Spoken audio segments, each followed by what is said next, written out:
Hi guys, നമ്മളിന്ന് ഇവിടെ ഉണ്ടാക്കാൻ പോകുന്നത് കണ്ണൂർ കോക്ടെയിലാണ്. എനിക്കറിയാം നിങ്ങൾക്ക് എല്ലാവർക്കും ഇത് വളരെ സുപരിചിതമാണെന്ന്.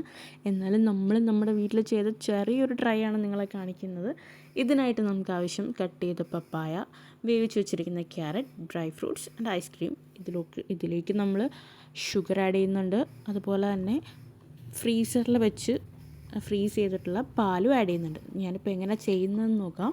ഞാൻ ഇതാ വേവിച്ച് വെച്ചിരിക്കുന്ന ക്യാരറ്റ് ചെറുതായിട്ട് കട്ട് ചെയ്തിട്ടു. അതിലേക്ക് പപ്പായയും കൂടി അരിഞ്ഞു വെച്ചിരിക്കുന്നത് ഇടുന്നുണ്ട്. ഇനി ഇത് നന്നായിട്ടൊന്ന് ജ്യൂസ് പോലെ പേസ്റ്റ് പോലെ അരച്ചെടുക്കണം. അതിനുശേഷം നമുക്ക് ബാക്കി എന്താണെന്ന് നോക്കാം. ഇതുപോലെ ഞാൻ മിക്സിയിൽ നന്നായിട്ടൊന്ന് ജ്യൂസാക്കി എടുത്തിട്ടുണ്ട്. അതിലോട്ട് ഷുഗർ ആഡ് ചെയ്തിട്ടുണ്ട്. മിക്സിയിൽ നിങ്ങൾക്ക് ഷുഗർ കാണാം. ഇനി ഷുഗർ ആഡ് ചെയ്ത ശേഷം എന്താണെന്ന് നോക്കാം. ഞങ്ങളിതാ പാല് മിക്സിയിലിട്ട് ഫ്രീസ് ചെയ്തെടുത്തിട്ടുണ്ടായിരുന്നു. അതും ഇട്ടു.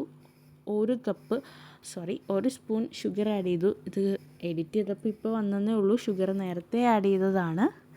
അതിന് ശേഷം അത് നന്നായി പേസ്റ്റ് പോലെ അരച്ച ശേഷം നമ്മൾ വാനില ഐസ്ക്രീം മേടിച്ച് വെച്ചിട്ടുണ്ടായിരുന്നു. അത് 2 സ്കൂപ്പ് ഇട്ടു. അതിനുശേഷം വീണ്ടും നന്നായി പേസ്റ്റ് പോലെ അരച്ചെടുക്കുന്നുണ്ട്. അരച്ചല്ല, ജ്യൂസാക്കി എടുക്കുന്നുണ്ട്. നിങ്ങൾക്ക് കാണാമത്.